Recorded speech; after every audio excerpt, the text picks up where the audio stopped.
пропьем. Я ниже надо пыталась высоко говорить. Пропьем. Эти звуки дайте про. Теперь отсюда понял, да? Эту песню ребята впервые услышали пару дней назад. Пела ее одна из старожил деревни Шабердина, куда отряд фольклористов Шундыкара выезжал в экспедицию. Удмуртские напевы записали на диктофон. Теперь расшифровывают по словам. Кристина Сорокина сама играет в фольклорном ансамбле и знает много традиционных удмуртских мотивов, но с этим столкнулась впервые. Я не все мелодии знаю еще.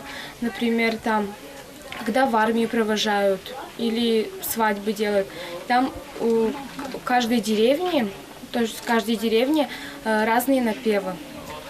И это довольно так интересно слушать их напевы. Причем эти напевы со смыслом. Не то, что у нас сейчас поют.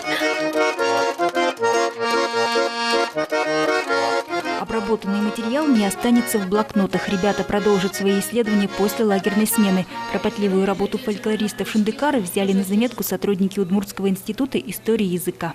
Даже записать актуально на сегодняшний момент обряды, это вот прежде всего свадебные, это рекрутские, а где-то части похоронные, это детский игровой фольклор, это фольклор молодежи, молодежной среды. То есть вот эти вот вещи еще пока есть возможность собрать, конечно же, надо их собирать. Даже не важно, сколько раз выезжали в эту деревню. Мы могли выехать и 10 раз, но если мы выйдем в 11 раз, это только будет нам плюсом. Сама вот эта нам земля и говорит, что она музьем по-удмуртски земля. А вот еще одни хранители удмуртских традиций. В полной тишине мастерят глиняные изделия. Гриша Порозов – мастер по свистулькам. Мальчишка и не на такой шедевр способен, но хвастаться не любит.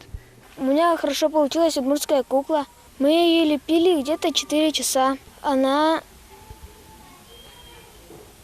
из глины. 21-я смена Шундыкара оказалась плодотворной на творческие открытия. Мастера глиняные игрушки смешали красную твердую глину с белой жидкой. Получилось очень даже неплохо. Глиняные игрушки – главное – узор, рассказывает Вера Добовцева своим ученикам. Уточки-свистульки, например, украшены самым сильным оберегом – солярным знаком. Я им объясняю, что нужно обязательно узор наносить со смыслом. То есть не просто так, а именно внося определенную информацию, чтобы человек, который посмотрел бы на ваши работы, смог почувствовать вашу доброту, вашу энергетику. Также участникам Шундыкара предстоит еще одно важное событие – свадьба в удмуртском стиле. Катю Ермолаеву выбрали невестой. Она из подручных материалов смастерила себе платье и выиграла конкурс дефиле. Теперь ищут жениха. Им станет самый сильный участник Шундыкара.